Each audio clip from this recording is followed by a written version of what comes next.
और आइए शुरुआत करने जा रहा हूं आज की पहली बड़ी खबर के साथ। और पहली बड़ी खबर, पप्पू यादव ने जो संसद में किया उसके बाद पप्पू यादव पर अटैक हो गया है। पप्पू यादव पर चाकू से हमला हो गया है।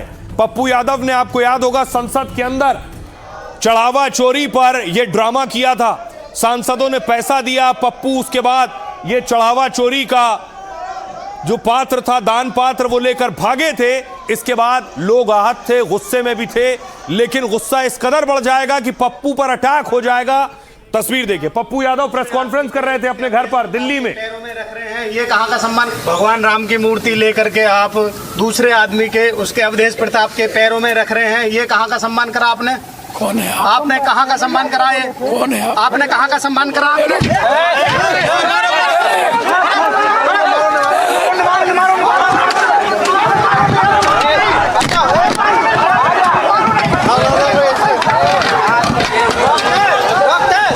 भगवान राम की मूर्ति लेकर के आप दूसरे आदमी के, उसके अवधेश प्रताप के पैरों में रख रहे हैं, ये कहाँ का सम्मान करा आपने? कौन है? आपने कहाँ का सम्मान करा? ये कौन है? आपने कहाँ का सम्मान करा? तो पप्पू यादव पर पहले जूते से हमला किया, उसके बाद देखिए उस शख्स को पप्पू के समर्थकों ने पकड़ लिया और उसके बाद उसके साथ पिटाई करने लगे।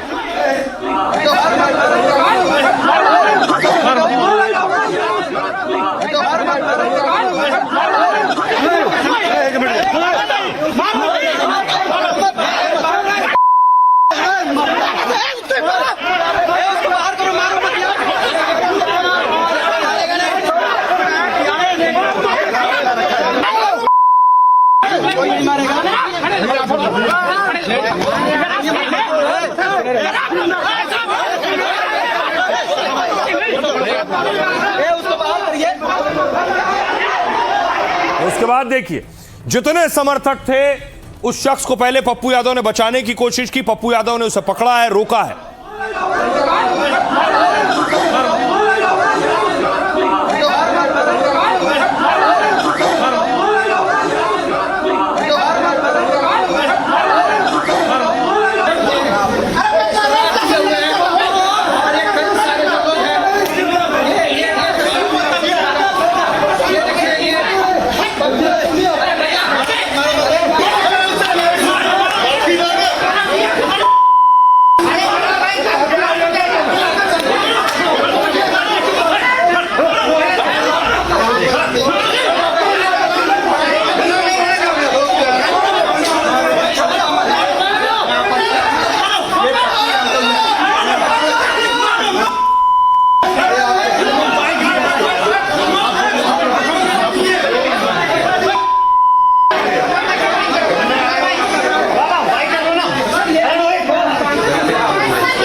आप देख रहे हैं पप्पू यादव के समर्थकों ने, पहले पप्पू यादव ने उस शख्स को पकड़ा जिसने अटैक किया था, समर्थकों ने या दूसरे शख्स को पीटना शुरू कर दिया।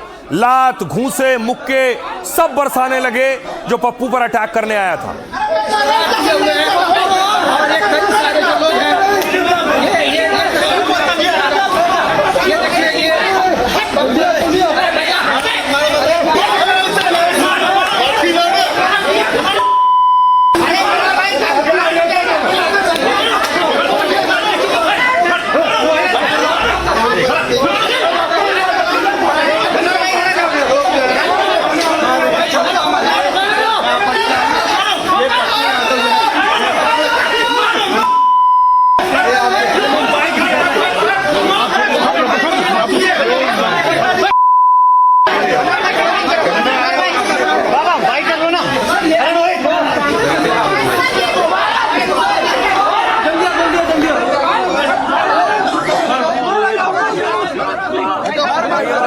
पप्पू का दावा है कि ये चाकू लेकर आया था हमलावर।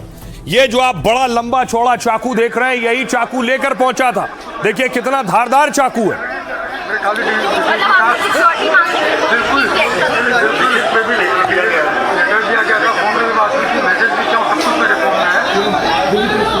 ये चाकू लेकर हमलावर गया था। पप्पू यादव ने कहा उनकी हत्या की साजिश थी आज। हमलावर उन्हें मारने के लिए आया था, चाकू लेकर आया था और उनके मर्डर की प्लानिंग थी। पप्पू यादव ये आरोप लगा रहे थे। फिर पप्पू यादव मीडिया के सामने आए। उस दौरान मीडिया ने उनसे सवाल पूछा कि क्या हुआ, कैसे हुआ। पप्पू यादव का आप ही के सामने न निकला है, आपके सामने न हमला किया है। पप्पू यादव का क्या गुना? पप्पू यादव का क्या गुना? गुना गिरी का है, चप्पत राय का है, हमारा क्या गुना? हमने कोई गुना किया? आप ही के सामने न निकला है, आपके सामने न हमला किया है। पप्पू यादव का क्या गुना? पप्पू यादव का क्या गुना? सनातन को बचाने के लिए एक बार गर्दन नहीं कटाएंगे, 1,00,000 बार कोई काटना चाहेगा। चढ़ावा चोरी का ड्रामा कर घिरे पप्पू यादव ने चंद घंटों पहले ही सनातन के लिए सिर कटाने की बात कही, तो आज कोई चाकू लेकर पप्पू यादव पर हमला करने पहुंच गया। देश की राजधानी में एक सांसद पर चाकू से हमले की कोशिश हुई। वो तो आज जनता नहीं होती तो बचते क्या? आखिर कौन है जो पप्पू यादव की जान का दुश्मन बन गया, जिसको पप्पू यादव के समर्थकों ने जमकर पीटा? राम मंदिर में हुई चढ़ावा चोरी का पप्पू यादव ने जैसे ही संसद परिसर में ड्रामा किया, उनके खिलाफ संसद से लेकर सड़क तक संग्राम छिड़ गया है। प्रदर्शन, नारेबाजी और पुतला दहन हो रहा था, लेकिन आज तो पप्पू यादव सीधे चाकू के निशाने पर थे, लेकिन वो बाल बाल बच गए। किसी सांसद पर इस तरह से हमला बहुत चौंकाने वाला है और हिला देने वाला है, क्योंकि सांसद की सिक्योरिटी होती है, सुरक्षा होती है। पप्पू यादव अपने साथ सुरक्षा रखते हैं, लेकिन पप्पू यादव के बयान पर लोगों में गुस्सा है। गोरखपुर में देखिए जरा, गोरखपुर में पप्पू यादव के खिलाफ हवन पूजन हो रहा है और शुद्धि साधु के वेश में यज्ञ हो रहा है।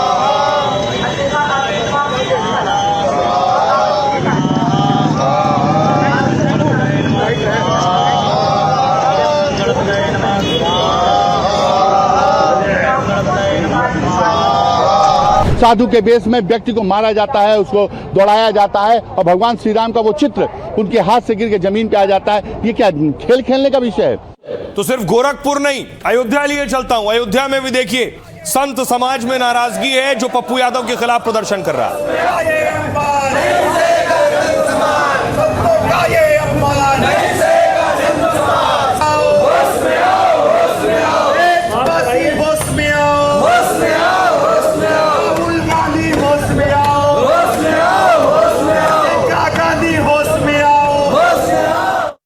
तस्वीर आपने अयोध्या की देखी, आपको प्रयागराज लिए चलता हूं। प्रयागराज में भी लोगों में गुस्सा है। प्रयागराज में देखिए लोग बैनर पोस्टर लेकर सड़कों पर उतरे पप्पू यादव के खिलाफ। पप्पू यादव हाय हाय हाय हाय हाय मुर्दाबाद मुर्दाबाद पप्पू यादव मुर्दाबाद मुर्दाबाद मुर्दाबाद। अरे सामने से तो हटो।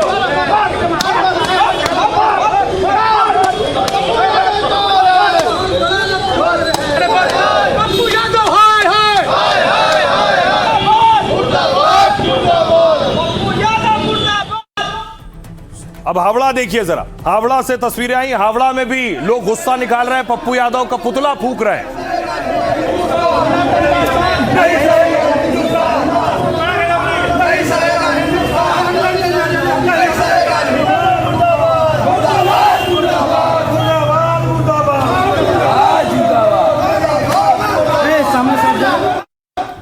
अब देखिए जरा पप्पू यादव पर हमला कब कैसे हुआ, क्या कर रहे थे पप्पू यादव। दरअसल पप्पू यादव प्रेस कॉन्फ्रेंस कर रहे थे। चंदा चोरी पर सांसद पप्पू यादव के नाटक पर यह बवाल हुआ है। दिल्ली में सांसद पप्पू यादव की प्रेस कॉन्फ्रेंस थी, उसमें हंगामा हुआ। भीड़ में मौजूद एक शख्स ने सांसद पप्पू यादव पर पहले चप्पल फेंकी। पप्पू यादव ने तो खुद पर जानलेवा हमले का भी दावा किया है। कहा आरोपी के हाथ में चाकू था, मेरी हत्या की साजिश थी, वो लोग मुझे जान से मारने के लिए आए थे लेकिन मैं बच गया। बाद में पप्पू समर्थकों ने हमलावरों को पकड़ लिया और जमकर पीटा है। आरोपी के कब्जे से एक धारदार चाकू बरामद होने की खबर है। आरोपी का नाम सुमित बताया जा रहा है। वो बुलंदशहर का रहने वाला है और उसका कहना है कि संतों के अपमान को लेकर उसके मन में नाराजगी थी, इसलिए वो दिल्ली में सांसद पप्पू यादव का विरोध जताने आया। फिलहाल पुलिस जांच कर रही है कि क्या वो चाकू भी साथ लाया था और पप्पू यादव की प्रेस कॉन्फ्रेंस में घुसने का उसका असली मकसद क्या था। सुनिए क्या कुछ कह रहे हैं पप्पू यादव और पप्पू के वकील। गुनाह किया, चोरी करे को, शंकराचार्य पे हमला करे को, सनातन की संस्कृति पे हमला करे को, लोकतंत्र को नहीं मानते हैं ये लोग, चोरी करते हैं, काल नेमी संत लोग, तब उन्हीं के कमर से चाकू मिली। वो तो आज जनता नहीं होती तो बचते क्या, कई लोग घायल हुए। असामाजिक तत्व थे, एक प्रेस कॉन्फ्रेंस चल रही थी, उसके बीच में आकर जूता चलाना, किसी को गाली देना तो स्वाभाविक है। पहले फोन नंबर लिखा के आए थे कि हम भाई साहब से मिलने आए हैं 8 बजे, जबकि हमने दिल्ली पुलिस को 2 बार रिक्वेस्ट डाली है कि यहाँ पर असामाजिक तत्व ऐसा काम कर सकते हैं, पूरी सुरक्षा दी जाए, लेकिन अब तक दिल्ली पुलिस विफल है, सुरक्षा नहीं दी। आप हमारे साधु संतों पर, जो देश के साधु संत हैं, उनके भगवा वस्त्रों को पहनकर ऐसे नीचे डोल रहे हैं और हमारे जो आराध्य भगवान श्री राम हैं उन्हें वो अवधेश प्रताप जो सांसद है उसके जो है पैरों में गिर रहे हैं। इसका क्या मतलब है? केवल इतनी बात कहने पे उन्होंने और उनके लोगों ने हमें मानना शुरू कर दिया। तो चाकू से हमले की बात आई, टेलीविजन में भी देखा। ठीक से जांच होनी चाहिए और पप्पू यादव को सुरक्षा दी जानी चाहिए। अमूमन बीजेपी विपक्ष को सुरक्षा देती नहीं। बंदा जेब से चाकू निकालता है, दूसरा चप्पल मारता है, तो हमारा समर्थक साथ में खड़ा चाकू निकालते उसको देखा तो पकड़ने की कोशिश किया। उसके साथ 2-3 और लोग थे। जब मैं आगे बढ़ा उसको रोकने के लिए तो मैं ज़मीन में गिरा के मारने लग गया। SHO साहब का मेरे पास फ़ोन रिकॉर्ड भी दिखा सकता हूँ, कितनी बार मैंने उनको फ़ोन किया है। क्या आज MP साहब आ रहे हैं, मुझे प्रोटेक्शन चाहिए। आइए इस खबर से आगे बढ़ते हैं। आज की एक और खबर है बड़ी, कैसे कांवड़ यात्रा शुरू हो गई है और कांवड़ यात्रा के दौरान इस तरह की तस्वीरें आती हैं जिस पर सवाल उठते हैं। कांवड़ पर गदर और बवंडर, तस्वीर देखिए जरा, क्या हुआ बीच सड़क बीच चौराहे। कुछ कांवड़िए थे जिनके जल में टक्कर लगी और उसके बाद देखिए गाड़ी का हाल, गाड़ी की छत पर चढ़ गए, छत पर कूदने लगे।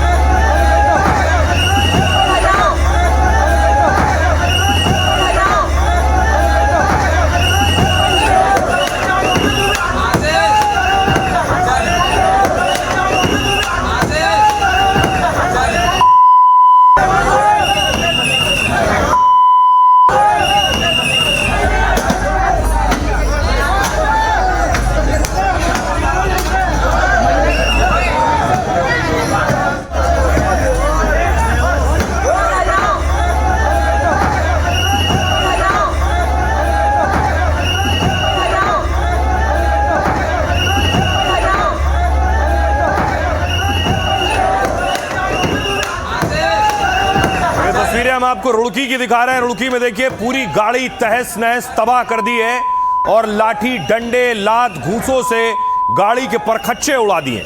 इतना ही नहीं, जो गाड़ी चला रहा था वो भी कांवड़िया था, उसको उसके बाद लातों से मारा है, ये भी कांवड़ लेकर जा रहा था।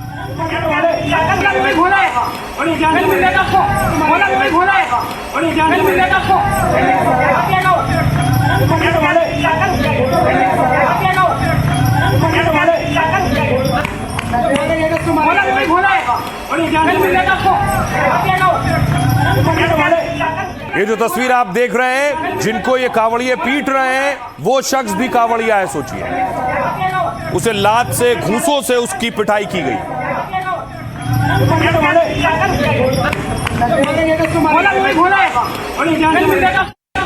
देखिए कैसे एक ऑल्टो गाड़ी, इस ऑल्टो गाड़ी पर लाठियां बरसाई गई, पूरी गाड़ी तहस नहस कर दी गई।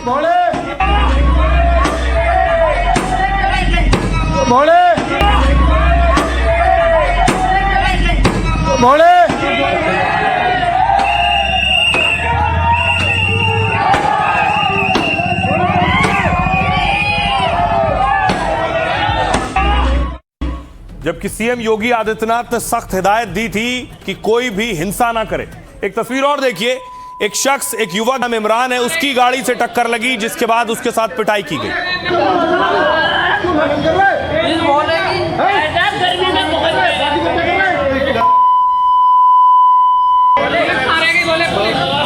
सारी मेहनत कर दी। मैं 21 तारीख से परेशान हूँ। मैंने कांवड़ उठाई थी 21 तारीख को सुबह 5 बजे से 3 स्टॉप लिए, मात्र 3, क्योंकि मुझे 10 तारीख को अपने गांव शिवालय, 11 तारीख हर हालत में और इस दिल्ली में गाजियाबाद के बीच में मेरी कावड़ खंडित कर दी। मेरी मेहनत खराब। इमरान, ये इमरान खान है, ये इमरान खान। ये कहाँ का भाई है? ये कथा ये भाई नहीं है। और आपको याद होगा पिछले दिनों कांवड़ यात्रा शुरू होने से पहले सीएम योगी आदित्यनाथ ने सख्त हिदायत दी थी। छोटी छोटी बातों को लेकर के कहीं हुड़दंगई नहीं होनी चाहिए। याद रखना, ये सभी हुड़दंगई या कहीं कोई गुंडागिर्दी होती है, इस प्रकार के दृश्य जितने भी विरोधी हैं ये सभी लोग एक नोट करके रखेंगे और फिर कावड़ यात्रा को पूर्व की भांति प्रतिबंधित करने के लिए लोग एन केन प्रकारेण तमाम अन्य जगहों से दबाव बनाने का प्रयास करेंगे। छोटी छोटी बातों को लेकर के कहीं हुड़दंगई नहीं होनी चाहिए। उसके बाद जिन कांवड़ियों ने मारपीट की थी उन कांवड़ियों को पुलिस ने पकड़ा है। उनमें से एक कांवड़िया जिसने दूसरे कांवड़िया को मारा, उसकी गाड़ी तोड़ी है, उसको पुलिस पकड़ कर लाई है और उसने माफी मांगी है। नाम मेरा राजा है। मैं गाड़ी पे कूद रहा था, गाड़ी के शीशे तोड़ रहा था कावड़ वालों के साथ। आगे से नहीं करूंगा, मुझसे गलती हो गई है बहुत बड़ी, मुझसे गलती हो गई है। नाम मेरा राजा है। मैं गाड़ी पे कूद रहा था, गाड़ी के शीशे तोड़ रहा था। दूसरी तरफ एक और तस्वीर आई, देखिए जरा। यह तस्वीर आई बस्ती से प्रयागराज कांवड़ जा रही थी, वहां हंगामा हो गया।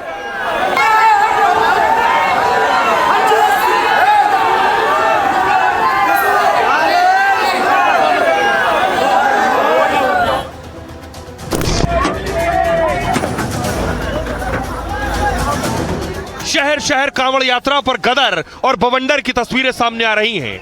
जिन कांवड़ियों पर योगी की सरकार और पुलिस फूल बरसा रही है वो आखिर क्यों आग बबूला है? कहीं गुस्से में कार को तहस नहस कर दिया तो कहीं कांवड़ खंडित करने के आरोप में मारपीट पर उतर आए। हरिद्वार से गाजियाबाद और बागपत तक कोहराम मचा है। 3 स्टॉप लिए, मात्र 3 दिल्ली में गाजियाबाद के बीच में मेरी कावड़ खंडित कर दी। गाड़ी पे कूद रहा था, गाड़ी के शीशे तोड़ रहा था कावड़ वालों के साथ। आगे से नहीं करूंगा, मुझसे गलती हो गई है बहुत बड़ी। कांवड़ यात्रा में हुए बवाल और हंगामे की एक तस्वीर योगी ने खुद देखी और साफ कह दिया है कि आस्था का अपमान और कानून से खिलवाड़ किसी कीमत पर बर्दाश्त नहीं होगा। कांवड़ यात्रा में बवाल और उपद्रव मचाने वालों का योगी की पुलिस कड़ा इलाज करेगी। अगर कोई गलत व्यक्ति हमारे बीच में आकर के उपद्रव करने का प्रयास करता है, उड़दंगई करने का प्रयास करता है, ऐसे व्यक्ति को कान पकड़ करके बाहर कर देने की आवश्यकता है। अब देखिए जरा शहर शहर क्या हुआ है, क्यों बवाल और हंगामा हुआ है। पहले आपके सामने हरिद्वार की। हरिद्वार में कांवड़ को लेकर 2 पक्षों में बहस हो गई और खबर है कि एक ऑल्टो कार हरिद्वार से दिल्ली आ रही थी। कार चालक भी कांवड़िया था और गंगा जल लेकर आ रहा था।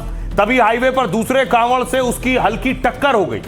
कांवड़ खंडित होने की खबर फैली और हंगामा शुरू हो गया। दूसरे कांवड़ियों और भीड़ ने कार चालक की जमकर पिटाई कर दी। लोगों ने कार पर भी गुस्सा निकाला, लाठी डंडों से शीशे तोड़ दिए। कार की छत और बोनट पर चढ़कर भी काफी उत्पात मचाया। बाद में पुलिस ने एक आरोपी को हिरासत में लिया है। दिल्ली, अगली तस्वीर देखिए बागपत की। दिल्ली से 7 कांवड़िए पैदल गंगा जल लेने हरिद्वार जा रहे थे।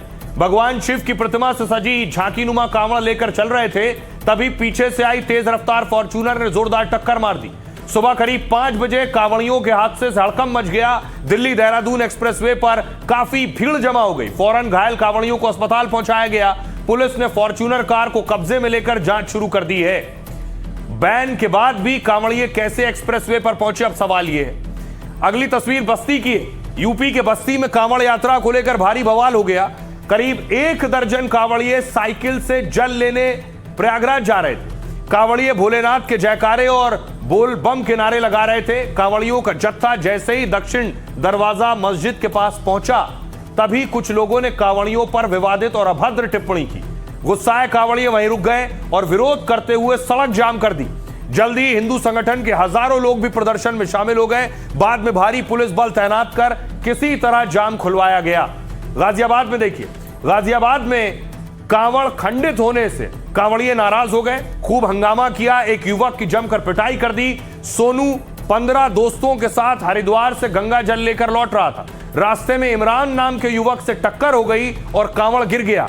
सोनू ने कहा, मैं 10 दिन से पूरे नियम और आस्था से यात्रा कर रहा था, लेकिन एक आदमी की वजह से मेरी मेहनत बेकार हो गई। ऐसे में मैं परेशान और गुस्सा क्यों ना हूं। सुनिए जरा, शहर शहर ये तस्वीरें भी आ रही हैं। सियासतदान क्या कह रहे हैं इस पर? कुछ लोग इस पर्व पर भी हुड़दंग करते हैं, कुछ लोग इसमें नशा कर लेते हैं, भांग और गांजा आदि पी लेते हैं। ये शिव का अनादर है। राम के रामत्व से कृष्ण के कृष्णत्व और शिव के शिवत्व को धारण करने से होगी। तो जो भी किसी भी प्रकार से नशा आदि करते हैं या उपद्रव करते हैं, उससे अपने सनातन धर्म की गरिमा पर ठेस पहुंचती है। सड़कों पे नमाज नहीं होती और जो उड़ंगबाजी हो रही है उसका क्या करेंगे योगी जी? कल आपने देखा नहीं रात को किस तरह से गाड़ी को कुचला जा रहा था इनके द्वारा, पुलिसकर्मी खड़े वीडियो निकाल रहे।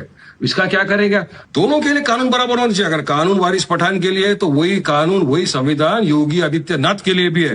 दोनों के लिए कानून बराबर होना चाहिए, इक्वालिटी की बात होना चाहिए। कांवड़ यात्रा में हमारे जितने भी भाई बंधु हैं उनका पूरा ध्यान रखा जाए, उनका काम किया जाए। पुलिस अपना काम करे और कांवड़ यात्रियों का निश्चित तौर से सब लोग ध्यान रखें। मैं समझता हूं कि कांवड़ यात्रा ये बहुत पवित्र यात्रा है देश के अंदर। ये हमारी एकता, हमारी भाईचारगी को खत्म किया जा रहा है। हिंदू मुस्लिम की एकता इस देश के अंदर है। मैं बधाई देना चाहता हूँ कावड़ियों को, जाएँ वो पूजा करें। ये सरकार से कहना चाहता हूँ, बहुत फूल एक आध पंखड़ी तो हमारे पे डाल दीजिए। अब देखिए, सरकार ने अपने स्तर पर अलग अलग तैयारियां की है कि इस तरह के हालात पैदा ना हो। प्रशासन ने भी तैयारियां की है। पुलिस प्रशासन हमेशा की तरह फूल बरसा रहा है। ये आप देख रहे हैं, उनका स्वागत कर रहा है कांवड़ियों का, फूलों की बारिश कर रहा है और ससम्मान आदर के साथ उन्हें आगे बढ़ा रहा है। जय बोलेगी, जय बोलेगी। ये तस्वीर आप देख रहे हैं एडीजी मेरठ जोन मुजफ्फरनगर में फूलों से स्वागत किया उन्होंने। दूसरी तरफ सख्ती भी हो रही है। बाकायदा ऑर्डर है कि 10 फीट से ऊंची पीछे डीजे नहीं होना चाहिए। तो देखिए, इसमें 10 फीट से ऊंचा था, 12 फीट का डीजे था, इसे वापस लौटा दिया गया।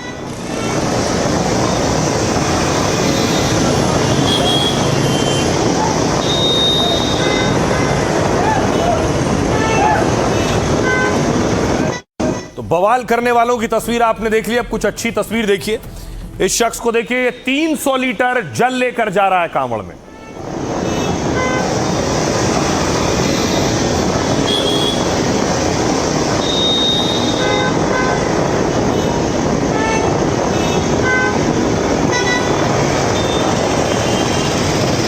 और अच्छी तस्वीर आपको दिखाऊं कैसे, देखिए 100 साल की दादी को लेकर निकला है पोता उनका।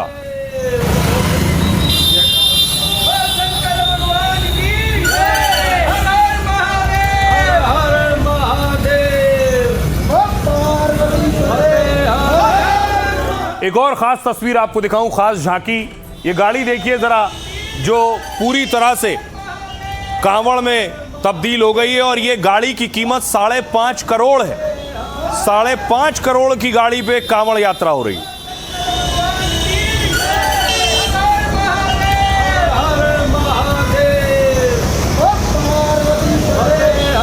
एक और तस्वीर आई सहारनपुर से। इमरान मसूद को देखिए। इमरान मसूद कांवड़ यात्रा कार्यक्रम में शामिल होने पहुंचे हैं। कांग्रेस के नेता हैं और सांसद हैं।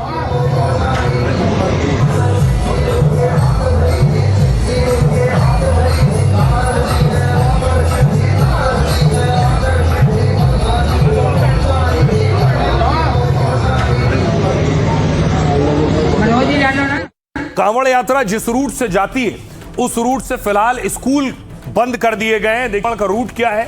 कांवड़ का रूट यूपी में मैं आपको दिखाऊं, मेरठ से मुजफ्फरनगर, मुजफ्फरनगर के बाद सहारनपुर, सहारनपुर के बाद शामली, बागपत, गाजियाबाद, हापुड़, वाराणसी। ये जो रूट है, इन रूट पर अयोध्या इसमें शामिल है। यहां पर जो स्कूल कॉलेज हैं उन्हें फिलहाल बंद कर दिया गया है। अलग अलग जिलों में अलग अलग आदेश हैं। अब एक आदेश योगी आदित्यनाथ का था कांवड़ शुरू होने से पहले क्या करना है और क्या नहीं करना है। तो योगी का ऑर्डर क्या है? कांवड़ यात्रा पर सीएम योगी की खुद पैनी नजर है और गड़बड़ी और बवाल होने पर कड़े एक्शन के निर्देश हैं। कांवड़ यात्रा को लेकर सीएम योगी ने गाइडलाइन जारी की है।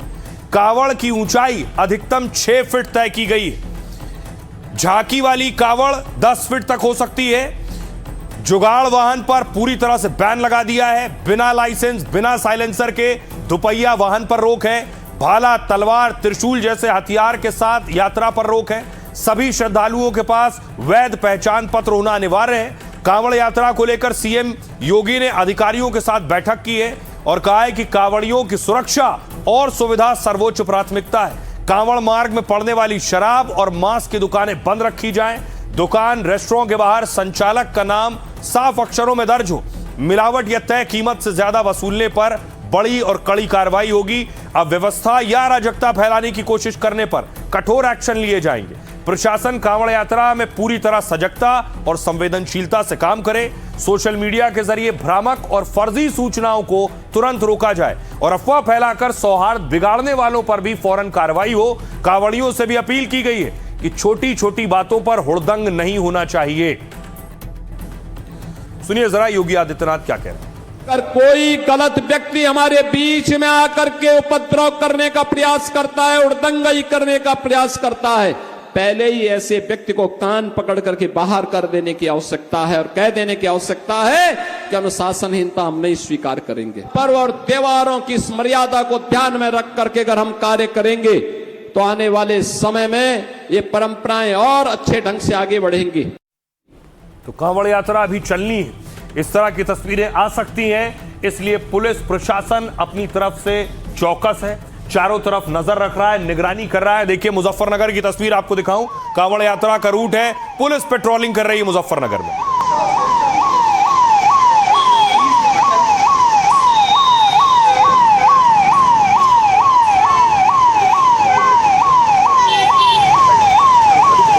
पुलिस पेट्रोलिंग कर रही है तो पुलिस फूलों से स्वागत भी कर रही है कांवड़ियों का जो इस रूट से जा रहे हैं।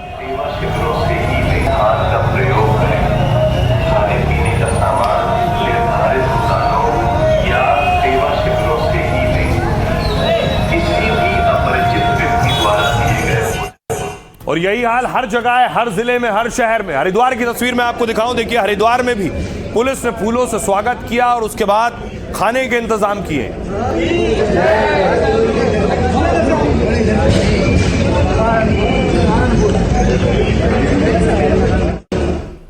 अब अगली तस्वीर देखिए, पुलिस नजर भी रख रही है, कंट्रोल रूम बनाया गया है, कंट्रोल रूम से सीसीटीवी जुड़े हुए हैं और सीसीटीवी के सारे जो आउटपुट है वो देखिए मॉनिटर्स में आ रहे हैं जिसे पुलिस निगरानी कर रही है।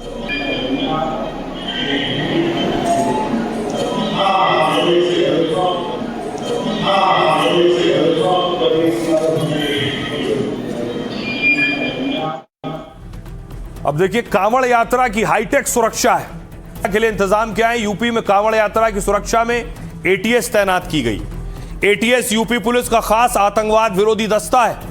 ये देश विरोधी और आतंकी साजिश का खुलासा और एक्शन लेती है। 2007 में यूपी एटीएस संदिग्धों पर एक्शन के लिए जानी जाती है, तब बनी 2007 में। मुजफ्फरनगर और सहारनपुर में एटीएस कमांडो तैनात किए गए ताकि कांवड़ यात्रा में किसी तरह की आतंकी साजिश रोकी जा सके।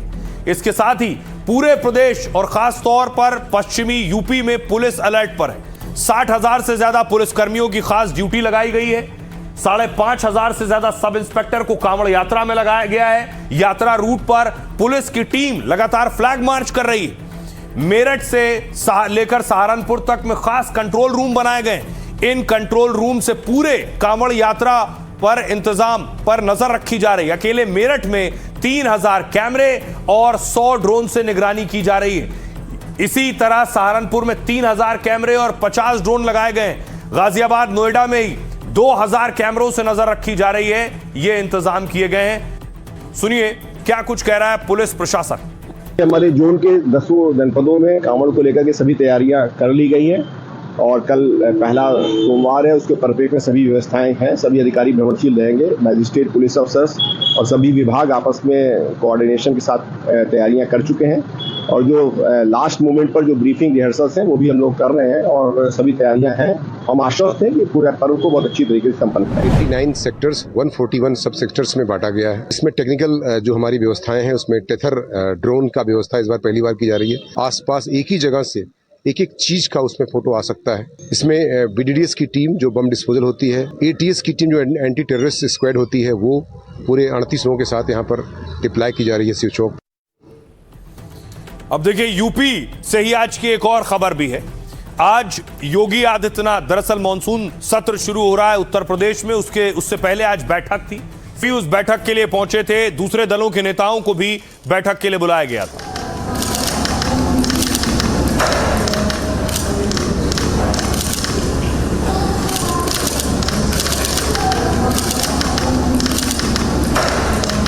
तो सीएम योगी की एक और तस्वीर सामने आई जिसमें वो इनॉग्रेशन कर रहे थे विधानसभा के कुछ और हिस्से का।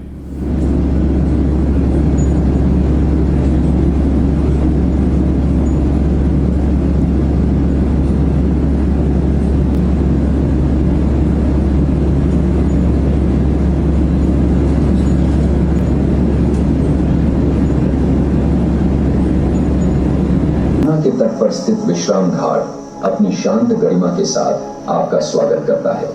मान्यता है कि कंस का वध करने के पश्चात भगवान श्री कृष्ण ने यही विश्राम किया था। ऊपर से दिखाई देती घुमावदार नदियां और अथाह हरियाली प्रकृति के अद्भुत वैभव का परिचय कराती हैं। अब बदलते हैं दृश्य और पहुंचते हैं वीरता तथा स्वाभिमान की भूमि झांसी। योगी आदित्यनाथ इनॉग्रेशन कर रहे थे, दूसरी तरफ अखिलेश यादव प्रेस कॉन्फ्रेंस कर रहे थे और इस बार प्रेस कॉन्फ्रेंस में उनके साथ देखिए हनुमान जी भी थे। अभी विधायकों ने और सभी हमारी पार्टी के वरिष्ठ नेताओं ने आज इन दोनों लोगों को सम्मान किया है और मैं अभी समाजवादी पार्टी की तरफ से और सब विधायकों की तरफ से मैं इन दोनों का सम्मान करता हूं, अपनी तरफ से और पार्टी की तरफ से 51 हजार हम लोग दोनों को दे रहे हैं। तो यूपी में 27 में चुनाव है, उससे पहले दंगल बड़ा होगा क्योंकि एक लड़ाई जौहर यूनिवर्सिटी को लेकर है। अखिलेश यादव बनाम योगी आदित्यनाथ।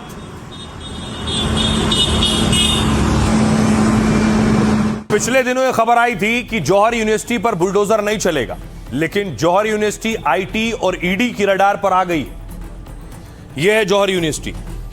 इस पर बुलडोजर कार्रवाई भले ही रुक गई हो, लेकिन आजम और यूनिवर्सिटी की मुश्किलें बढ़ने लगी क्योंकि अब ED ने भी जांच का दायरा बढ़ा दिया है। एक तरफ पुलिस ने आजम खान के केस की डिटेल ED को सौंप दी और ऊपर से जौहर को मोटा चंदा देने वाले भी ED के रडार पर हैं क्योंकि यूनिवर्सिटी चंदे के पैसे से बनी थी। इनमें कई बड़े ठेकेदार, पूर्व अधिकारी और बिजनेसमैन भी हैं। शक है कि चंदा देने की आड़ में काफी काले धन का इस्तेमाल हुआ। ED मोटा चंदा देने वाले ऐसे लोगों से पूछताछ कर सकती है। इससे पहले इनकम टैक्स विभाग ने बड़ी कार्रवाई की और जौहर यूनिवर्सिटी का चैरिटेबल ट्रस्ट दर्जा रद्द कर दिया। IT विभाग ने जौहर यूनिवर्सिटी की खर्च को लेकर डिटेल मांगी थी। निर्माण में खर्च करीब 494 करोड़ का ब्यौरा देने को कहा था। 494 करोड़ खर्च हुआ, कहा गया इसका ब्यौरा दो, लेकिन ट्रस्ट इसका ब्यौरा नहीं दे पाया तो मान्यता छिन गई। इस बीच जौहर यूनिवर्सिटी को लेकर अखिलेश ने CM योगी पर निशाना साधा है। अखिलेश कह रहे हैं पहले दिन से जौहर यूनिवर्सिटी को लेकर इनकी नीयत सही नहीं थी। जो अपने कार्यकाल में एक यूनिवर्सिटी नहीं बना पाए वो हथौड़ा चलवा रहे हैं। यूपी में 10 साल में 26,000 स्कूल बंद हुए और अब यूनिवर्सिटी टारगेट पर है। सुनिए क्या कुछ कह रहे हैं अखिलेश यादव। और विश्वविद्यालय को लेकर के पहले दिन से इनकी नीयत और मंशा ठीक नहीं रही है। ये नहीं चाहते कि शिक्षा की संस्थान आगे बढ़े, लोग पढ़े लिखे बने, लोग अपने आप रोजगार पाएं। ये यूनिवर्सिटी जो नहीं बना पाए वो यूनिवर्सिटी पे हथौड़ा चलाना चाहते हैं। लेकिन जौहर विश्वविद्यालय का मुद्दा विपक्ष को मजहबी गोलबंदी का एक मुद्दा दिखाई पड़ रहा है, मजहबी तुष्टीकरण का मुद्दा दिखाई पड़ रहा है और इस मामले से अगर कोई आपत्ति है तो ऊपरी अदालत में इसको लेकर के अपील कर सकते हैं। तो केवल वोट बैंक पॉलिटिक्स के तहत आज विपक्ष के नेता इसको लेकर के प्रचार प्रसार कर रहे हैं। राजनीतिक आपकी जो है विरोधाभास हो सकता है, इसका मतलब ये नहीं कि आप 3000 बच्चों का भविष्य बर्बाद कर दें। इसमें सबसे पहल हमारी पार्टी ने की। हमारी पार्टी ने पूरे उत्तर प्रदेश में और देश भर में ज्ञापन दिए कि हम नहीं समझ रहे हैं कि इसके पीछे उद्देश्य क्या है और अभी बहुत सारे ऐसे विषय जिन पर चर्चा होनी है। अब देखिए यूपी की सियासत से एक और बड़ी खबर है। मायावती के परिवार में, मायावती को देख रहे हैं, उनके बगल में उनके भतीजे हैं आकाश और भतीजे के ससुर हैं ये। तो ससुर साहब को मायावती ने आउट कर दिया है। जी हां, एग्जिट कर दिया है। मायावती ने कैसे आकाश के ससुर को निकाल दिया है, जरा ये देखिए। ये है आकाश के ससुर। यूपी चुनाव से पहले बीएसपी में आंतरिक कलह तेज हो गई। बीएसपी सुप्रीमो ने वरिष्ठ नेता अशोक सिद्धार्थ को पार्टी से बाहर कर दिया। अशोक सिद्धार्थ मायावती के भतीजे आकाश के ससुर हैं। बीएसपी में आकाश आनंद की गिनती नंबर 2 की होती है। अशोक सिद्धार्थ की बेटी प्रज्ञा की शादी 2023 में आकाश से हुई। पेशे से डॉक्टर रहे अशोक ने मायावती के कहने पर बीएसपी ज्वाइन कर ली। लंबे समय तक मुख्य केंद्रीय प्रभारी की भूमिका में सक्रिय रहे। उनके पास केरल, कर्नाटक समेत कई राज्यों में बीएसपी की जिम्मेदारी थी। मायावती ने उन पर कार्रवाई अनुशासनहीनता को लेकर की है। डॉक्टर अशोक सिद्धार्थ पर आरोप है कि वो पार्टी में भ्रम फैला रहे थे। उन्हें दूसरी बार बीएसपी से मायावती ने बाहर का रास्ता दिखाया है। इससे पहले अगर आपको याद हो 2025 में उन्हें पार्टी से निकाला गया, लेकिन बाद में माफी मिलने पर दोबारा वापसी हो गई। इस बार मायावती ने कहा कि अशोक सिद्धार्थ पार्टी में दोबारा नहीं लौटेंगे। इसके अलावा बीएसपी सुप्रीमो ने भतीजे आकाश का कद घटा दिया है। उन्होंने स्पष्ट किया कि यूपी में उम्मीदवारों का चयन सिर्फ वही करेंगी। यह भी बताया कि लखनऊ में इंटरव्यू लेकर 2 दर्जन उम्मीदवार चुने गए। फिलहाल मायावती ने साफ किया कि बीएसपी की कमान उनके पास रहेगी और यूपी में उम्मीदवारों से लेकर चुनाव का हर फैसला वो खुद करेंगी। मायावती का एक बड़ा रोल है यूपी की सियासत में। 27 में चुनाव है, सुनिए सियासतदान क्या कह रहे हैं। बीएसपी कभी उनको पार्टी में बड़ी जिम्मेदारी देती है, कभी एक्सपेल कर देती है। ये बहन जी का घरेलू मामला है और हम उनके घरेलू मामले में कुछ कहना नहीं चाहते। देखिए, वो इस वक्त बहन मायावती जी जो है वो पूरे प्रेशर में है और इतने प्रेशर में कि उन्होंने अपनी पार्टी खत्म कर दी। तो वो जो भी कहें आप, मैं समझ सकता हूँ वो क्यों कह रही। और ये खबरों में आगे बढ़ते हैं। आज की एक और बड़ी खबर है। आपने जंतर मंतर का प्रदर्शन देखा, बहुत भारी प्रदर्शन था। उस प्रदर्शन पर बहुत हंगामा बवाल भी हुआ। एक और प्रदर्शन हो रहा है झारखंड में, अब छात्रों का प्रदर्शन हो रहा है। यहां भी इस्तीफे को लेकर प्रदर्शन है, पेपर लीक के खिलाफ। ये तस्वीरें देख रहे हैं, रांची की तस्वीर है। लोग और छात्र कैसे प्रोटेस्ट कर रहे हैं।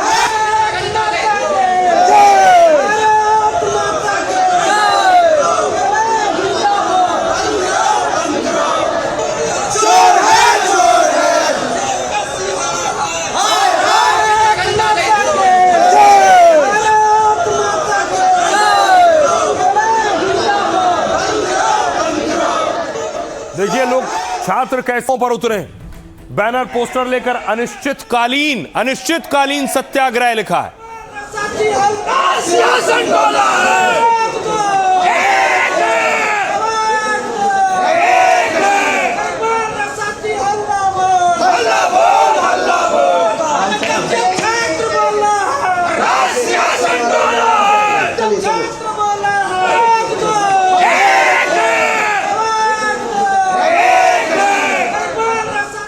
अभी की तस्वीर कुछ वक्त पहले की आई है, रांची की आप देख रहे हैं।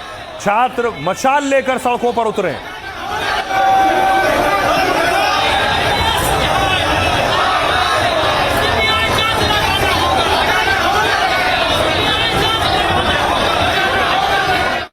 ये जो प्रदर्शन देख रहे हैं ये भी पेपर लीक के खिलाफ है।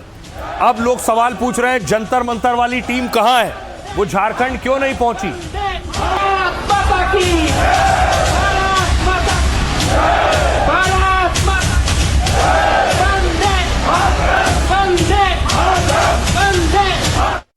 और ये प्रदर्शन आज शुरू नहीं हुआ, ये प्रदर्शन पिछले कई दिन से चल रहा है। छात्र सुबह शाम रात हर वक्त सड़कों पर है।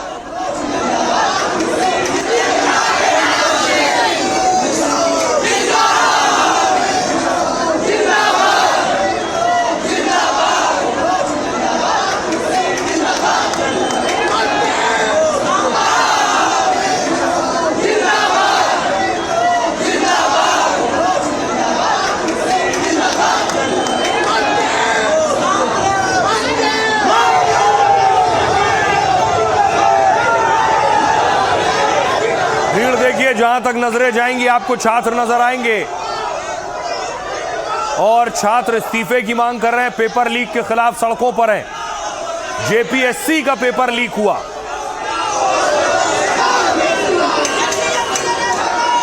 संघर्ष तो हम करते हैं लेकिन परिणाम कोई और ले जाता है सर। हमारे हिस्से में सिर्फ संघर्ष है, परिणाम हमारे हिस्से में नहीं सर। एक सपने को लेकर बाहर जाते पढ़ने के लिए, लेकिन वो सपना ही रह जाता है सर। हमारी माँ बाप की जो उम्मीद होता है वो खत्म हो जाता है सर। आपके साथ अगर कुछ गलत होता है तो आपको उम्मीद रहता है कि इन सभी मिलकर आपको न्याय देंगे। बस झारखंड में ऐसा स्थिति हो गया है सर कि ना हम लोग आयोग पे विश्वास कर सकते, ना ही सरकार पे हम लोग विश्वास कर सकते हैं, ना ही हम CID पे विश्वास करते हैं। वहाँ पहला दूसरा JPSC अभी भी CBI जांच चल रही है और उस समय का लेक्चरशिप का CBI जांच चल रहा है, लेकिन अभी तक जो है 30, 20 साल 22 साल हो गया CBI जांच ही कर रहा है। ये आपको बता रहे हैं पूरी तरह से जो है यहाँ पर अब हद हो गया। यहाँ पर पढ़ने वालों के बीच जो है कंपटीशन नहीं है, यहाँ घूस देने वालों के बीच कंपटीशन है। और जो एग्जाम में अभय तिवारी बैठा है, जितने एग्जाम में शामिल है सब में CBI जांच होना चाहिए, अपराध होना चाहिए। ना कोई मिलने आ रहा है, ना हम लोग से कोई पूछने आ रहा है, सिर्फ मरने के लिए छोड़ दिया गया है। छात्र भी कबूल चुका है, अभी वो हिरासत में है। उसने कहा कि गड़बड़ियां हुई है। तो परीक्षा में जो श्वेता गुप्ता की गिरफ्तारी हुई वो परीक्षा विभाग से संबंधित है। उनका भी जिस तरह से बयान आया उसमें भी साफ साफ पता चला कि गड़बड़ियां आज से नहीं पिछले कई समय से चल रहा है। हम लोगों का न्याय, हम लोग साथ जो अन्याय हो रहा है उसको न्याय किया जाए। हम लोग एकदम त्राहिमाम हो चुके हैं। NDTV भी पहला चैनल है जो झारखंड में छात्रों की आवाज उठा रहा है। एक और तस्वीर देखिए, रांची में छात्र प्रदर्शन कर रहे थे। उनकी मांग है कि पेपर में गड़बड़ी हुई है। उनकी मांग है कि लंबे वक्त से इस तरह की गड़बड़ी होती रही है।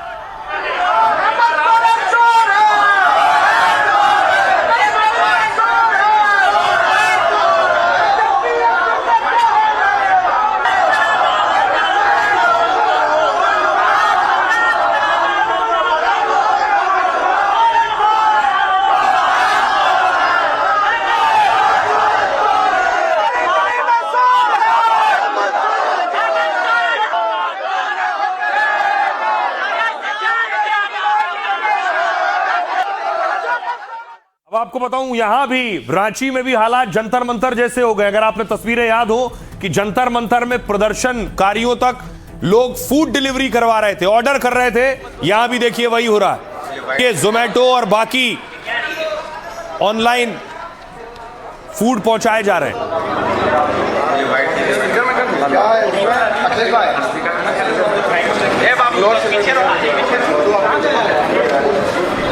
झारखंड स्टूडेंट प्रोटेस्ट में बर्गर ऑर्डर कर रहे हैं घर बैठे, और ये जाएगा जहां पे प्रोटेस्ट हो रहा है। Sir whole over the India कर रहे हैं। अभी जस्ट मैंने देखा कि और बहुत लोग झारखंड के ही हैं, ऐसा भी नहीं है all over the India, Jharkhand के बहुत लोग मदद कर रहे हैं। और अभी जस्ट मैंने देखा बेंगलोर से एक इंसान ने भेजा हुआ है, एक व्यक्ति ने भेजा हुआ है। अब देखिए, जब फूड पहुंच रहा है, खाना डिलीवरी से पहुंच रहा है, तो प्रदर्शनकारी जैसे जंतर मंतर पे संख्या बढ़ती जा रही थी, खाने की कमी नहीं हो रही थी। वही हालत रांची में भी है।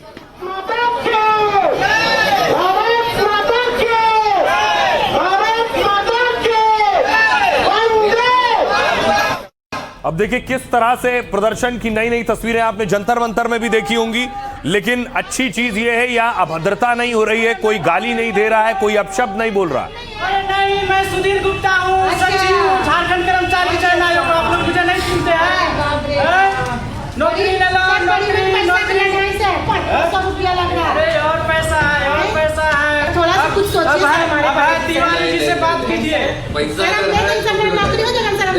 बिल्कुल 100% सर, दे दीजिए सर हमको, सर हमको दे दीजिए सर, मिल जाएगा, नंबर है ना, फोन कीजिएगा। ठीक है सर। ये तस्वीरें देखकर आप कहेंगे कि दिल्ली वाले प्रदर्शन से ज्यादा बेहतर प्रदर्शन है, ज्यादा संवेदनशील और ज्यादा शिष्ट नजर आ रहा है। खैर, दिल्ली में प्रदर्शन करने वाले दीपके ने झारखंड में बात की है रांची में, और वो इस प्रदर्शन को समर्थन कर रहे हैं। युवाओं ने हम लोग आपका समर्थन चाहते हैं, क्योंकि जिस तरह से आपने दिल्ली के जंतर मंतर में जो चीजें की, उसे देख करके गई, जो चीज सोच रही थी सरकार की नहीं हम कुछ नहीं कर पाएंगे, लेकिन आप सब ने, युवाओं ने और सरकार को झुकना पड़ा। या आपने साबित कर दिया कि झुकता है जमाना, झुकाने वाला होना चाहिए।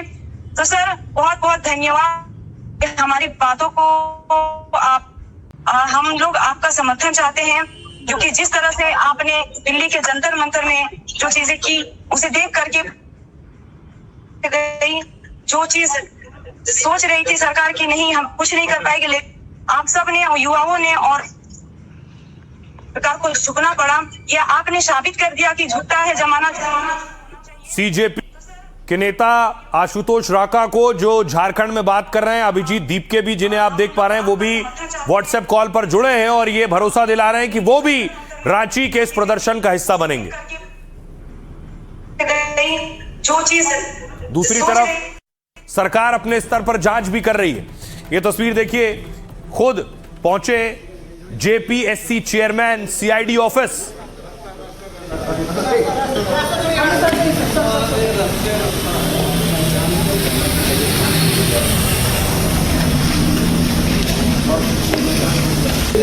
अब देखिए जरा ये प्रदर्शन क्यों हो रहा है, आपको बताऊं। ये प्रदर्शन झारखंड लोक सेवा आयोग के खिलाफ हो रहा है। भर्ती परीक्षाओं में हो रही गड़बड़ियों से छात्र आक्रोशित हैं। दिल्ली के जंतर मंतर की तर्ज पर यहां भी भारी भीड़ जुटी है। इसमें छात्रों के साथ परिजन, समाज सेवी और आम लोग भी हैं। आईसा, एजेएसयू, एबीवीपी, आदिवासी छात्र संगठन में शामिल हैं और यहां लोग खाना, पानी, रेनकोट समेत कई सामान भेज रहे हैं। प्रदर्शनकारियों का आरोप है जेपीएससी का पेपर लीक हुआ था, जबकि जेएसएससी की भर्ती परीक्षा में भी अनियमितताओं का आरोप है। छात्रों ने 14वीं कंबाइंड सिविल सर्विस परीक्षा पर सवाल उठाए। कहा ओएमआर शीट में गड़बड़ी और कट ऑफ मार्क्स में पारदर्शिता नहीं, मेरिट लिस्ट पर आयोग के संवैधानिक सदस्यों के हस्ताक्षर नहीं, परीक्षा कराने का जिम्मा ब्लैक लिस्टेड कंपनी को क्यों दिया। लखनऊ की टीडीपीएल कंपनी को 1 महीने पहले बैन किया गया था। हालांकि दबाव बढ़ने पर जेपीएससी के अध्यक्ष ने इस्तीफा दिया, लेकिन अध्यक्ष ने कहा ठेका देते वक्त कंपनी पर बैन नहीं था। छात्रों के गुस्से को देखते हुए सोरेन सरकार सीआईडी जांच करा रही है, जिसने पूर्व अध्यक्ष के घर छापा मारा और 11 लोगों को गिरफ्तार किया। हालांकि छात्र इससे संतुष्ट नहीं है और सीबीआई जांच की मांग कर रहे हैं। बीजेपी झारखंड की कांग्रेस गठबंधन वाली सोरेन सरकार पर हमलावर है। कह रही है कि अब राहुल गांधी, केजरीवाल और कॉकरोच पार्टी वाले कहां हैं। बीजेपी सांसदों ने संसद में सोरेन के इस्तीफे को लेकर प्रदर्शन किया था। सुनिए क्या कुछ कह रहे हैं इस पर सियासतदान। जेपीएससी और जेएसएससी ये अपने आप में एक इतना बड़ा घोटाला है। प्रश्न पत्र लीक हुए और पहली बार हिंदुस्तान में ऐसा हुआ कि बाकायदा एक होटल को लीज में लिया गया, वहां आंसर शीट लिखवाया गया। टीडीपीएल एक ऐसी एजेंसी है जो परीक्षा लेने के लिए झारखंड की सरकार ने रखा। उस टीडीपीएल को उत्तर प्रदेश सरकार ने डिबार किया, ब्लैकलिस्ट किया। यहां तक कि जेपीएससी ने भी डिबार किया, फिर भी उसको ले लिया गया। माफियागिरी हो रहा है। सारी चीजें एक ऐसे मेधावी लोगों को डिप्राइव किया जाए, इसकी भरपूर कोशिश की गई है और जो परत दर परत खोलते जा रहे हैं। तो दीपके इस प्रदर्शन को समर्थन कर रहे हैं, लेकिन दीपके कहां थे? आज दीपके संभाजी नगर में थे, वहीं से आते हैं वो, और उन्हें बहुत से लोग फ्रेंडशिप डे विश करने पहुंचे। अभिजीत दीपके की तस्वीर आप देख रहे हैं। बच्चे पहुंचे थे फ्रेंडशिप डे विश करने और उन्हें बैंड पहनाने।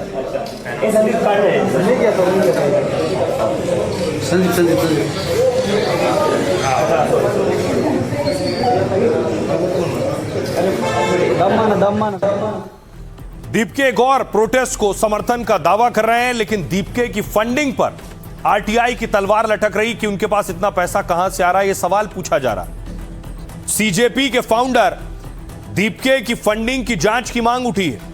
यह है सूरत के आरटीआई एक्टिविस्ट अमित तिवारी ने डिमांड की है।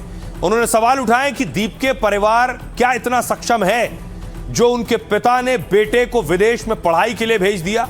आरटीआई एक्टिविस्ट ने कहा दीपके के पिता सरकारी कर्मचारी थे। भगवान राव दीपके जूनियर इंजीनियर के पद पर तैनात थे। उनकी मासिक सैलरी करीब 60 से 65 हजार रुपए थी। तो बच्चे के अमेरिका में उच्च शिक्षा का खर्च कैसे उठाया? दरअसल 30 साल के अभिजीत संभाजी नगर के रहने वाले हैं। अभिजीत ने पुणे के कॉलेज से पत्रकारिता की पढ़ाई की है। फिलहाल अमेरिका की बॉस्टन यूनिवर्सिटी में पढ़ाई करते हैं। अभिजीत वहां से पब्लिक रिलेशंस से मास्टर्स की पढ़ाई कर रहे हैं। इंटरनेट पर मौजूद जानकारी के मुताबिक वहां लाखों रुपए खर्च होते हैं। आरटीआई कार्यकर्ता ने कहा वहां सालाना फीस करीब 74 लाख रुपए है। ऐसे में उनका सवाल है इतना पैसा दीपके के पास कहां से आया? उन्होंने जांच के लिए चुनाव आयोग और सेंट्रल जीएसटी को पत्र लिखा है और कहा है कि कॉकरोच जनता पार्टी एक पंजीकृत संस्था नहीं है, फिर भी सीजेपी एक राजनीतिक पार्टी के तौर पर काम कर रही। इसके कामकाज और फंडिंग की जांच की जानी चाहिए। सुनिए क्या कह रहे हैं आरटीआई एक्टिविस्ट दीपके और उनकी माताजी। बॉस्टन यूनिवर्सिटी की जो वेबसाइट है उसमें 74 लाख रुपए सालाना फीस बताई गई है, तो उस हिसाब से वो 1.5 करोड़ रुपए की फीस होती है। इन्हीं के घर वालों ने एक इंटरव्यू दिया था कि हमने 60 लाख रुपए का लोन लिया है। तो अगर 60 लाख का लोन लिया है तो बाकी जो 90 लाख रुपए बचे वो कहाँ से आए? महाराष्ट्र सरकार को भी लिखा है कि ये जो भगवान राव दीपके जी हैं इनकी भी मतलब प्रॉपर्टी की जांच की जाए, भारतीय संविधान के तहत जो भी इस पर एक्शन होता हो वो एक्शन लिया जाए। आरएसएस सबसे पहले अपने ऊपर एक केस स्टडी करे कि जो भारत का जेनजी है वो आरएसएस से क्यों चिढ़ता है। भारतीय जनता पार्टी के लोग हैं, सारे बच्चे विदेशों में पढ़ रहे हैं, उनके पास ऐसी कौन सी फैक्ट्री लग रही है, इसकी जांच कौन करेगा? इनकी इतनी तनख्वाह कहाँ से आएगी? इनके सबके बच्चे बाहर पढ़ रहे हैं। अच्छा होगा कि अभिजीत दीपके ने बाकी जो लोग भी, सौरभ दास जी जितने लोग हैं, वे अपने फाइनेंशियल्स को क्लियर करें।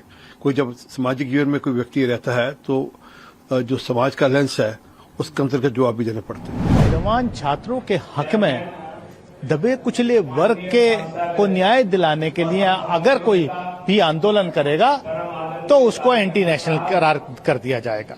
तो ये तो भाजपा का, आरएसएस का इकोसिस्टम है कि आप सवाल ना करो। अगर सरकार से, मोदी जी से कोई सवाल पूछेगा तो वो एंटी नेशनल है।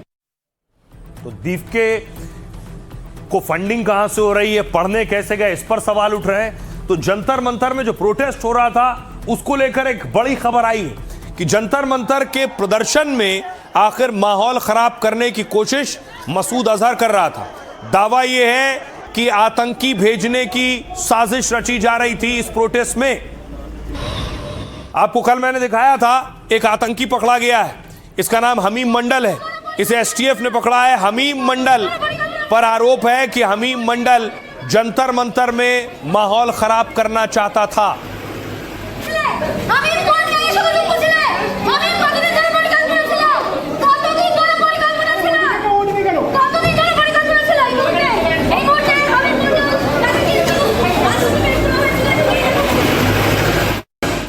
अब सवाल ये, क्या जैश ए मोहम्मद यानी मसूद अजहर के टारगेट पर जंतर मंतर था? आतंकी इस तरह की कोशिशें कई बार करते हैं, उन्हें इसमें मेहनत कम लगती है। एनडीटीवी के पास बंगाल में दर्ज उस एफआईआर की कॉपी है जिसमें जैश के आतंकी साजिश का खुलासा हुआ। एफआईआर के मुताबिक आतंकियों के टारगेट पर जंतर मंतर था, जहां आंदोलन के खिलाफ आतंकी साजिश रची जा रही।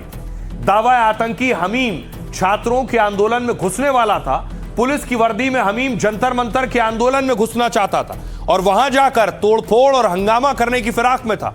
आतंकियों से एसटीएफ की पूछताछ में इस बात का खुलासा हुआ जिसके मुताबिक प्रदर्शनकारियों पर हमले की साजिश थी ताकि आंदोलन हिंसक हो जाए, वहां कोई बड़ा बवाल मच जाए। ये तमाम दावे एसटीएफ ने एफआईआर और प्रेस कॉन्फ्रेंस में किए। बंगाल के बर्धमान से पकड़े गए हमीम ने ये खुलासे किए। जांच में सामने आया कि हमीम पाकिस्तानी हैंडलर से बात करता था। एफआईआर के मुताबिक ये सोशल मीडिया हैंडल पाक से चलाए जा रहे थे। इतना ही नहीं, हमीम कई विदेशी व्हाट्सएप नंबर्स के संपर्क में भी था। हमीम के फोन से पाक हैंडलरों के साथ आपत्तिजनक चैट मिली जिन्हें जांच एजेंसियों ने अहम सबूत बताकर खुलासा किया है, जिसके मुताबिक ये आतंकी नेटवर्क स्थानीय लोगों की भर्ती में लगे थे, हथियारों का इंतजाम, खुफिया जानकारी जुटाने में लगे थे और इन गतिविधियों का मकसद सार्वजनिक व्यवस्था को बिगाड़ना था, राष्ट्रीय सुरक्षा को नुकसान पहुंचाकर भारत को खतरे में डालना था। सुनिए जरा कौन कह रहा है ये बात। बंगाल एसटीएफ के आईजी गौरव शर्मा को सुनिए। हमने वेरीफाई करके हमें पता चला कि ये सब हैंडल्स जो हैं वो पाकिस्तान से ऑपरेट कर रहे हैं। हमने इमीडिएटली इस लड़के को कस्टडी में लिया 30-31 की रात को और इसकी वेरिफिकेशन से हमें कुछ बहुत सीरियस मैटर्स पता चले। जो हमारे स्टूडेंट प्रोटेस्ट रिसेंटली हुआ है जंतर मंतर में, उसमें कुछ डिस्टर्बेंस क्रिएट करने के लिए ये हमीम मंडल जो है इसको बोला जा रहा था कि वो कुछ यूनिफॉर्म प्रोक्योर करे, पुलिस का यूनिफॉर्म प्रोक्योर करे। हम लोग वेरीफाई करें एग्जैक्टली वो क्या प्लान था इनका, तो उसके लिए भी इसको इंस्ट्रक्शन दिया जा रहा था। तो आईजी कह रहे हैं कि हमीम को यह कहा जा रहा था कि पुलिस का यूनिफॉर्म यानी पुलिस की वर्दी का इंतजाम कहीं से करे, लेकिन हमीम अकेला पकड़ा नहीं गया है। इनके साथ उसकी गर्लफ्रेंड अर्पिता सरकार की गिरफ्तारी भी हुई है। ये आप देख रहे हैं, उसे भी पुलिस ने पकड़ा है। यह भी उस साजिश का हिस्सा थी।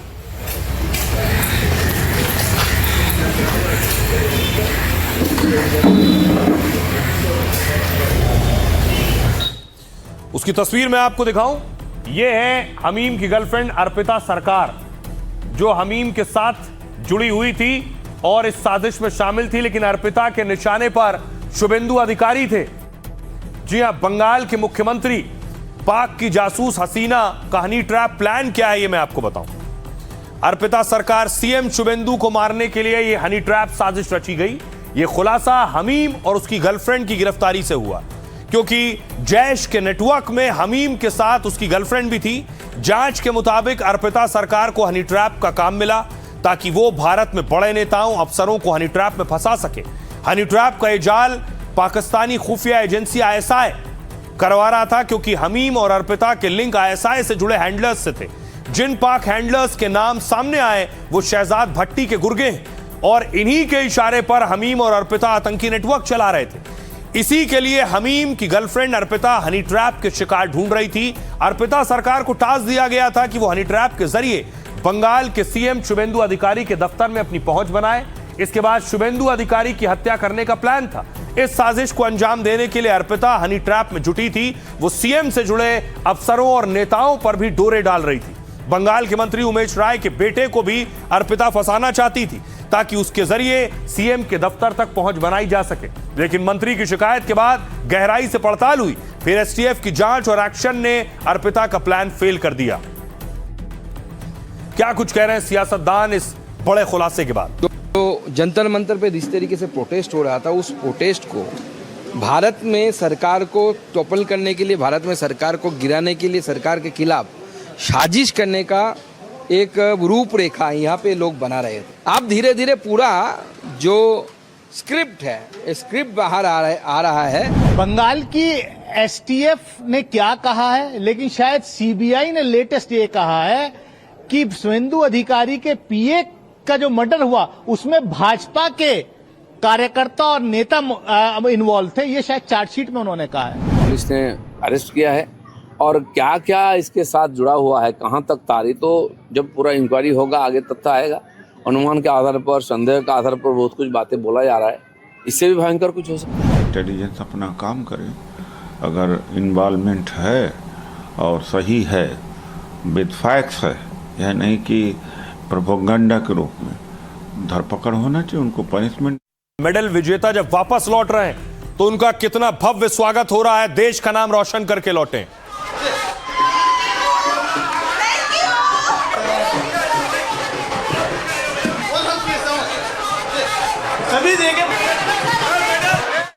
अब देखिए जरा पॉइंट्स टेबल में भारत कहां है। टॉप 5 में भारत है। यह है पॉइंट्स टेबल। ऑस्ट्रेलिया देखिए, ऑस्ट्रेलिया ने जीते हैं 68 गोल्ड, 41 सिल्वर, 54 ब्रॉन्ज, टोटल कुल है 163 मेडल। इंग्लैंड ने जीते हैं 27 गोल्ड, 43 सिल्वर, 36 ब्रॉन्ज, 106 मेडल है। कनाडा के 18 गोल्ड, 20 सिल्वर, 21 ब्रॉन्ज और 59 मेडल है। भारत देखिए जरा टॉप 4 में है। भारत ने 13 gold, 17 silver, 9 bronze, 39 medal Bharat ने जीते हैं। भारत के लिए बड़ी कामयाबी है। स्कॉटलैंड ने 13 गोल्ड, 8 सिल्वर, 17 ब्रॉन्ज, कुल 38 मेडल जीते हैं। अब आपको बताऊं उन खिलाड़ियों के बारे में, उन सूरमाओं के बारे में जो बहुत गरीब परिवार से आते हैं, बहुत अभाव में पले बढ़े और उन्होंने कैसे गोल्ड और सिल्वर जीता है, से इसे अपने नाम किया है। सबसे पहला नाम मीराबाई चानू का। कॉमनवेल्थ गेम्स में चानू ने भारत को पहला गोल्ड दिलाया। वेट लिफ्टिंग में 190 किलो वजन उठाकर उन्होंने पदक जीता। मीराबाई बचपन में घर के लिए सोचिए जंगल से लकड़ियां ढोती थी। घर में पैसों की तंगी थी, लेकिन उन्होंने सपना नहीं छोड़ा। इससे पहले ये ओलंपिक में भी सिल्वर मेडल जीत चुकी हैं। अगला नाम है शर्मिला धनखड़। पैरा एथलीट शर्मिला ने F57 शॉट पुट इवेंट में गोल्ड जीता है। 2 साल की उम्र में पोलियो होने से उनका एक पैर प्रभावित हुआ। परिवार की आर्थिक स्थिति कमजोर थी तो इलाज नहीं हो सका।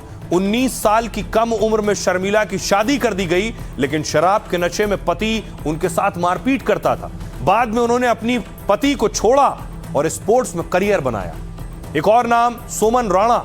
सोमन राणा ने पुरुष शॉटपुट स्पर्धा में गोल्ड अपने नाम किया है। 43 साल के सोमन एक वक्त पर राष्ट्रीय स्तर के बॉक्सर थे।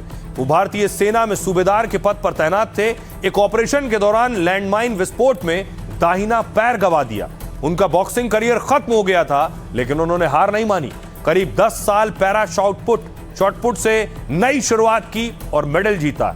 अस्मिता डे कॉमनवेल्थ गेम्स में गोल्ड जीतने वाली पहली भारतीय हैं। अस्मिता त्रिपुरा की हैं और उनके पिता साइकिल ठीक करते हैं। दिन भर की कमाई सोचिए सिर्फ 300 रुपए। घर भी पक्का नहीं था। टूर्नामेंट से 7 महीने पहले ब्रेन स्ट्रोक से उनके पिता का निधन हो गया।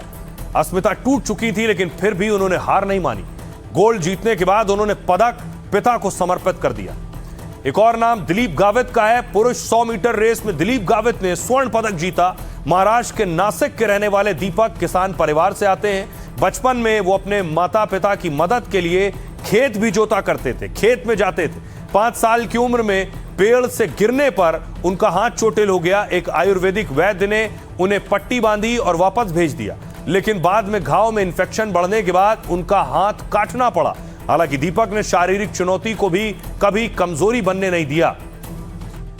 सुनिए जरा अब इन योद्धाओं को, इन विनर्स को क्या कह रहे हैं। मैं बहुत ज्यादा खुश हूँ। इंडिया के लिए मैंने मेडल दिया है और मैं बहुत प्राउड फील करती हूँ। मैं ऐसा मणिपुर से मैं बिलोंग करती हूँ, तो मैं ये बहुत ही ज्यादा खुश हूँ। मैंने इंडिया के लिए कुछ करके दिखाया। काफी टफ रहा है, लेकिन हमें विश्वास था सभी को कि हम ऐसे ही अच्छा कंपटीशन करेंगे। अगले आने वाले एशियन गेम में हमारे से ज्यादा मेडल आएंगे, हमें विश्वास है। दिन से यही था कि हाँ, एक बार नेशनल एंथम बजवाना है, नेशनल एंथम बजवाना है। और आज फाइनली वो दिन आया कि मेरे वेट कैटेगरी में नेशनल एंथम जरूर बजाए। और अभी इसी को ओलंपिक्स तक लेकर जाना है, तो काफी अच्छा फील हुआ। मेरा सभी ने तो पता हो गया, मेरा जो बता चुका हूँ, बट और बेटर करके मैं दिखाऊंगा। बहुत खुशी, क्या बोलूँगी, ज्यादा खुशी ज्यादा हो गया, क्योंकि इतना सपोर्ट करेंगे तो हम कैसे। एक फिजिकल नहीं, एक मेंटली भी बहुत अच्छा गेम है। अगर हम उससे मेंटलिटी के साथ खेलेंगे तो कुछ ना कुछ अचीव जरूर होगा। तो इसी अच्छी खबर और अच्छी तस्वीर के साथ फिलहाल आज के लिए इतना ही। आप अपना और अपनों का बहुत बहुत ख्याल रखिए। रुक रहे हैं ब्रेक के लिए।